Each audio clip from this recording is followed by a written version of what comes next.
Welcome back to my channel cooking কন্যা। আমি আজকে আবারও হাজির হয়ে গেছি একটা নতুন ভিডিও নিয়ে, একটা নতুন রান্না নিয়ে। আর আজকের রান্নাটা কিন্তু একেবারে অসাধারণ একটা রান্না হতে চলেছে। তো ভিডিওটা কিন্তু একদমই স্কিপ না করে শুরু থেকে শেষ অবধি দেখতে থাকবেন যে আমি আজকে আপনাদেরকে কী রান্না দেখাতে চলেছি। আমার হাতে এখন আছে একটা বড় মতো ইলিশ এবং এটাকে আমি এখন কেটে নেব। আর আজকের রান্নাটা কিন্তু দেখাবো পোস্ত দিয়ে।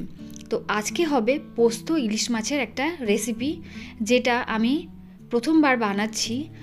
আর পোস্ত খেতে কিন্তু আমি খুবই ভালোবাসি। আমার বাপের বাড়ি সবাই পোস্ত খেতে খুব ভালোবাসে এবং শ্বশুরবাড়ির লোকজনও কিন্তু পোস্ত খেতে খুবই ভালোবাসে। মানে আমাদের পাতে কিন্তু ডেলি পোস্তর একটা আইটেম থাকেই থাকে। তাই আজকের মেনুতে থাকবে পোস্ত ইলিশ। তো প্রথমেই দেখুন, ইলিশ মাছগুলোর মধ্যে সামান্য পরিমাণে নুন এবং হলুদ দিয়ে খুব ভালোভাবে মাখিয়ে নেব।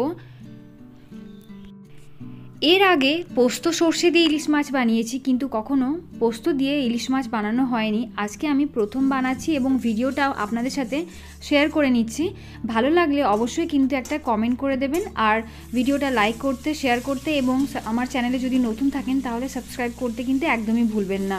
তো এই যে দেখুন, কড়াইতে আমি সাদা তেল দিয়ে দিলাম পরিমাণ মতো, প্রায় 5 থেকে 6 চামচ মতো বড় চামচের। তারপরে একে একে মাছগুলো ছেড়ে দিলাম ভাজার জন্য।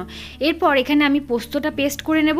তো এখানে বড় চামচে 3 চামচ মতো পোস্ত দিয়েছি, আর বড় চামচের 1 চামচ মতো কালো জিরে আমি এখানে দিয়েছি। কালো জিরেটা দিলাম যাতে টেস্টটা একটু আরও ভালো হয়। এরপর এর মধ্যে দিয়ে দিলাম 2টো শুকনো লঙ্কা আর একটা মিডিয়াম সাইজের টমেটো। এবার এটাকে খুব ভালোভাবে একটা পেস্ট বানিয়ে নিতে হবে।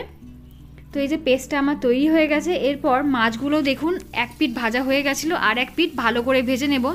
এখানে আমি মাছগুলো লালচে লালচে করে ভালো করে ভেজে নিচ্ছি। আপনারা চাইলে কিন্তু কাঁচা মাছেরও এই পোস্ত ইলিশের রেসিপিটা বানিয়ে নিতে পারেন।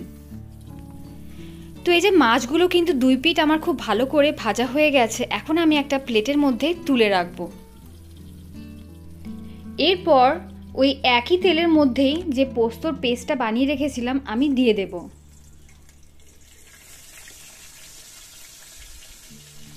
আর এর সাথে অ্যাড করব 1 কাপ মতো জল।